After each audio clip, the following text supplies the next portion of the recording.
ઓમ શ્રી ગણેશાય નમઃ. શ્રી સરસ્વત્યય નમઃ. શ્રી ગુરુભ્યો નમઃ.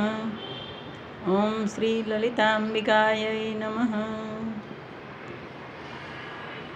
લલિતા સહસ્ત્રનામ સ્તોત્રના રસાસ્વાદના આ વિડીયોમાં આપણે આજે શ્લોક 11થી 15 સુધીના શ્લોકનો અર્થ સમજવાનો પ્રયત્ન કરશું.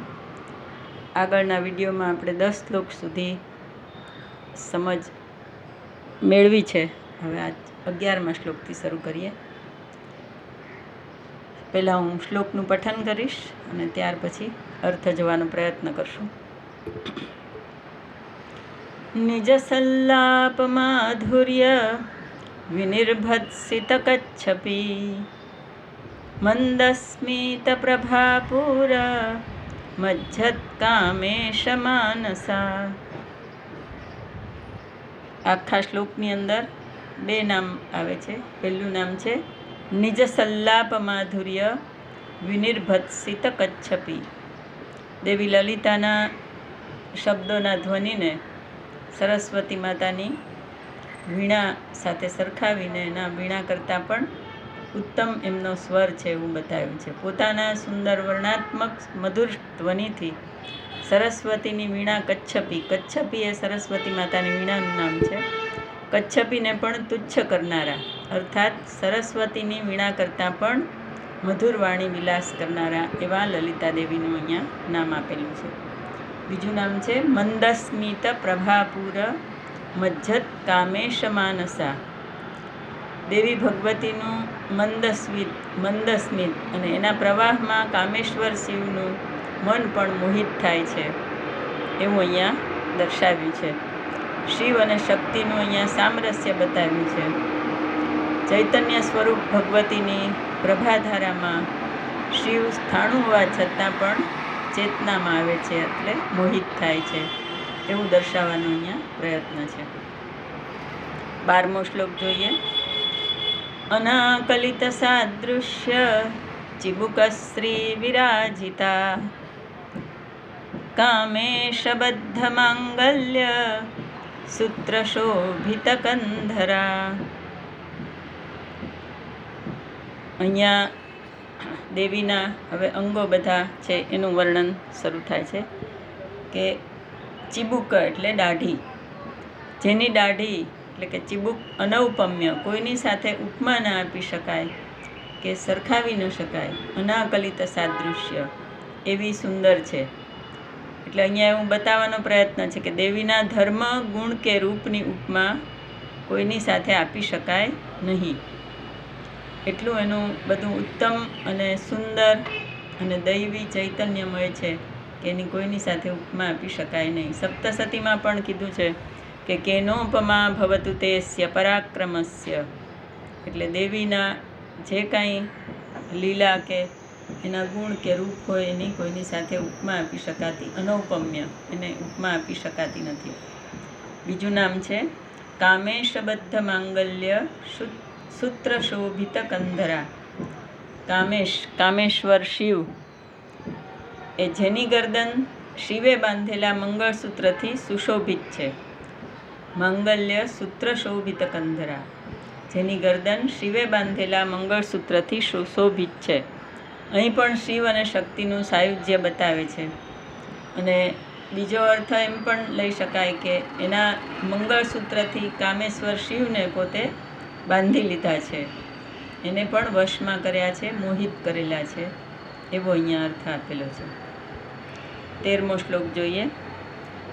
કનકાંગત કેયુર કમનીય ભુજાન્વિતા રત્નગ્રૈવેય ચિંતાક લોલ મુક્તા ફલાન્વિતા. આ શ્લોકની અંદર માતા લલિતા દેવીના બાજુબંધનું વર્ણન કરેલું છે. કનકાંગદ કેયુર, સુંદર સુવર્ણના બાજુબંધોથી શોભતી ભુજાઓ ધરાવનાર દેવી. આ બાજુબંધનું વર્ણન છે એનાથી દેવીનો નિર્વિષયત્વ, નિરંજનત્વ, આનંદત્વ અને અમૃતત્વ એ ધર્મનો બોધ થાય છે. ત્યાર પછીનું નામ છે રત્નગ્રૈવેય ચિંતાક લોલમુક્તા ફલાન્વિતા. અહીંયા ગળાના હારની વાત કરી છે, જેના ગળામાં રત્નજડિત હાર શોભી રહ્યો છે, જેમાં મોતી એટલે મુક્તાફળ સમાન લોકેટ સ્વરૂપે મુક્તાફળની જેમ પેન્ડન્ટની જેમ લટકી રહ્યું છે. રત્નગ્રૈવેય એટલે જેના ગ્રૈવ એટલે ગ્રીવા એટલે ગળું, જેના ગળામાં રત્નજડિત હાર શોભી રહ્યો છે અને મુક્તાફળ જેવું પાછું એની અંદર મોતી લટકી રહ્યું છે એવું બતાવે છે.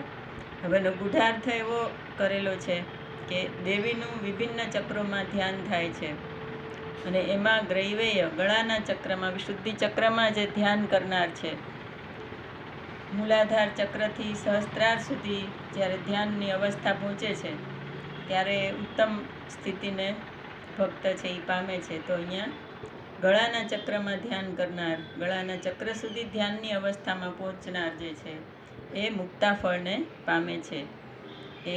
એને આનંદ અને જે સિદ્ધિ આગળની મેળવવાની છે ત્યાં સુધી એનો પ્રવાસ રહે છે.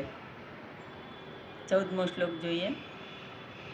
કામેશ્વર પ્રેમ રત્ન મણિ પ્રતિપણસ્તની નાભ્યાલવાલરો માલી લતા ફલકુચદ્વયી. અહીંયા દેવીના સ્તનનું વર્ણન કરેલું છે.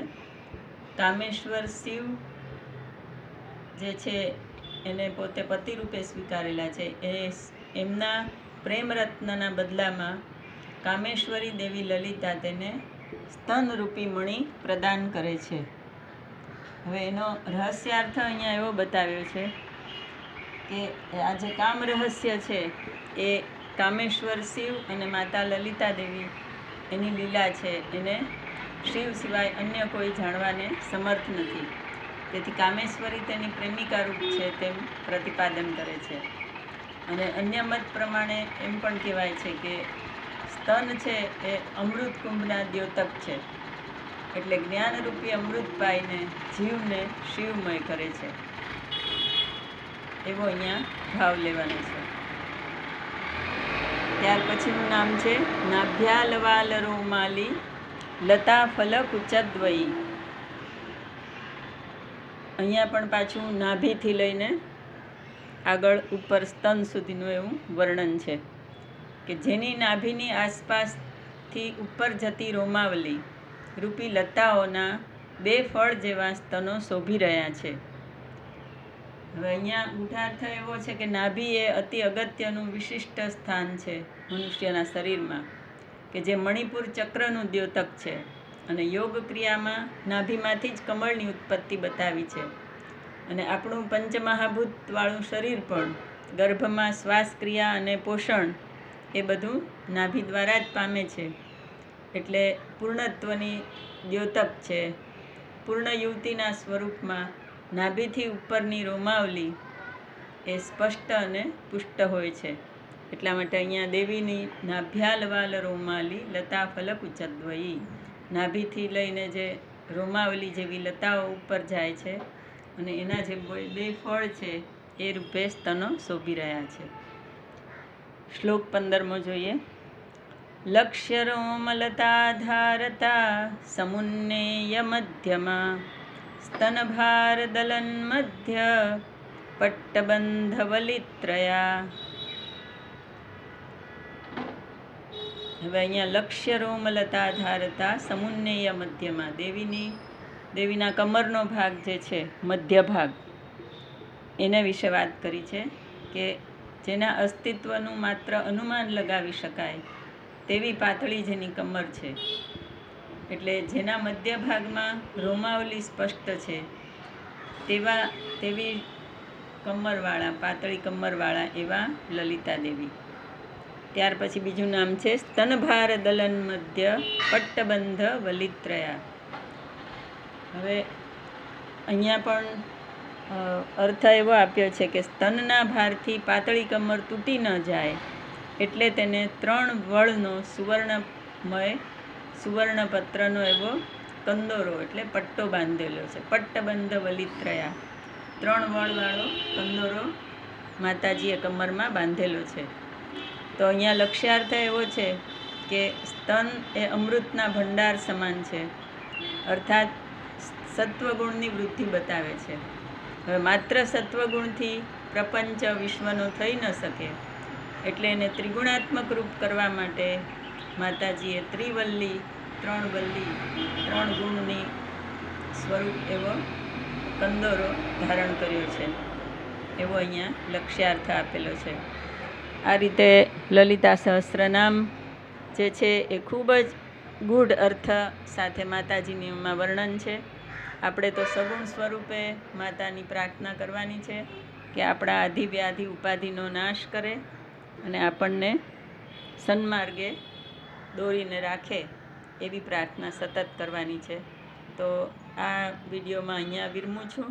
આગળ શ્લોક 16થી બીજા 5 શ્લોકનું આપણે રસાસ્વાદ જોવાનો પ્રયત્ન કરશું. ત્યાં સુધી જય અંબે, જય મા લલિતા.